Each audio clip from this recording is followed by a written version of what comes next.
Previous correspondents have said that they suspect or that they know that their phones have been tapped. Does that still happen with you, to your knowledge? Well, I don't. We always operate on the assumption that the phones are tapped, but so what? Journalistically, you know? Yeah, journalistically, you don't change. Well, what you would do is you wouldn't give up a source, I guess, on a private, even if it's a private conversation. If you knew someone, if there was something really sensitive, and you thought that this is going to get someone into trouble or whatever, then you wouldn't have that conversation on the phone. But like, for example, we've been called out of the blue on a couple of occasions by people who've had protests, and they've only rang a couple of media outlets, maybe like sort of, 2 or 3, and they'll ring us and just say, well, there's a protest on at this location, da-da-da-da-da, come along. And we get there, and there's just cops everywhere, like, plainclothes police, and they'll start to try and have a bit of a protest for about 30 seconds, and they're being bundled into the back of the paddy wagon. So if they're not tapping our phones, and they're tapping someone else's phones, yeah. Everyone knows the PM speaks Mandarin. Does he? Or yeah, he speaks. Not Cantonese. No, Mandarin. He speaks very good Mandarin, yeah. Fewer people know that you do. How does that How does that help you? Oh, it must be critical in your work. I think it's really good in that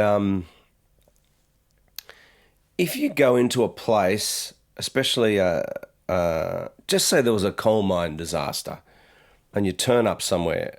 I'm just thinking off the top of my head here, but to be able to just immediately go up to people and start saying, like, what's going on? Can you tell me? And to know that if you're talking to the officials that, he kind of sounds like he's bullshitting about it, or maybe they haven't rescued that many people, or maybe they have, or maybe the rescue effort didn't actually start at that time. Or then if you wanted to go and speak to the families to,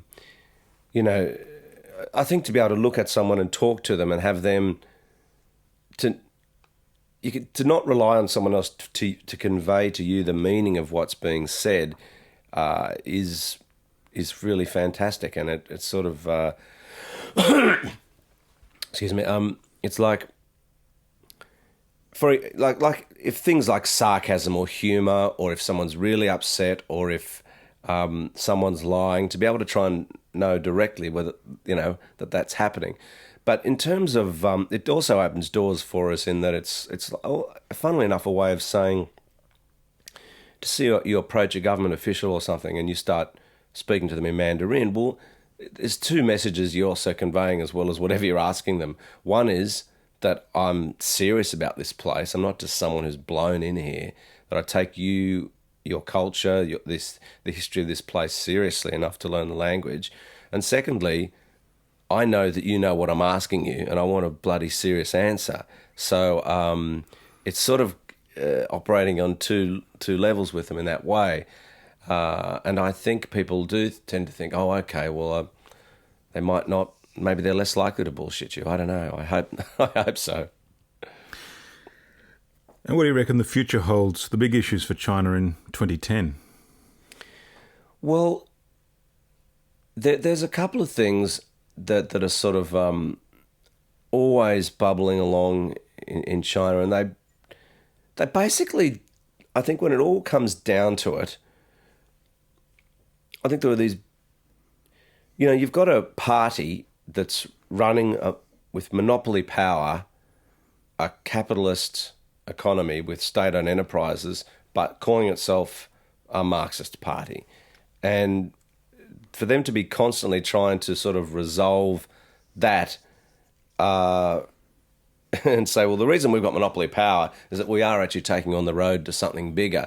But unfortunately, what often seems to happen is that certain elements within the party, they'll resort to sort of drumming up some pretty ugly nationalism on various subjects.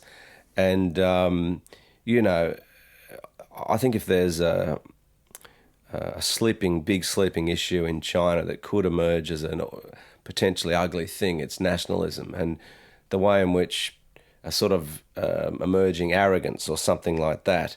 And it comes at its worst when you get certain sections of the community where people are a little bit sort of arrogant and ignorant at the same time, and it could lead to some pretty ugly outcomes. But fortunately, I'm not writing off all Chinese people in that way, and there are great... I think maybe you might be referring to... I mean, I remember when we saw the Chinese protests in Canberra, there were some very young Chinese there, and necessarily a 16-year-old doesn't have the same awareness as a 46-year-old, and yet their passion was so clear. How dare you besmirch the Chinese, great Chinese state in this way? Instead of kind of thinking in that case, well, it's the Olympic torch, for goodness sake. It's not your torch. It's the,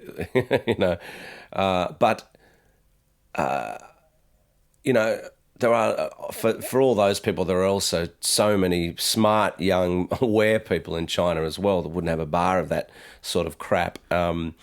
And they'll be ever present as China develops, and it'll be interesting to see how those groups emerge and how they play off against one another. Yes, at every level and every strata of the society. Well, it's fascinating. Stephen McDonell, you've had a big year back home for a short period. Yep, just 1 week back in Sydney town. ABC's China correspondent, back to Beijing in a week. Thank you very much for your time. All right, it's good to talk to you.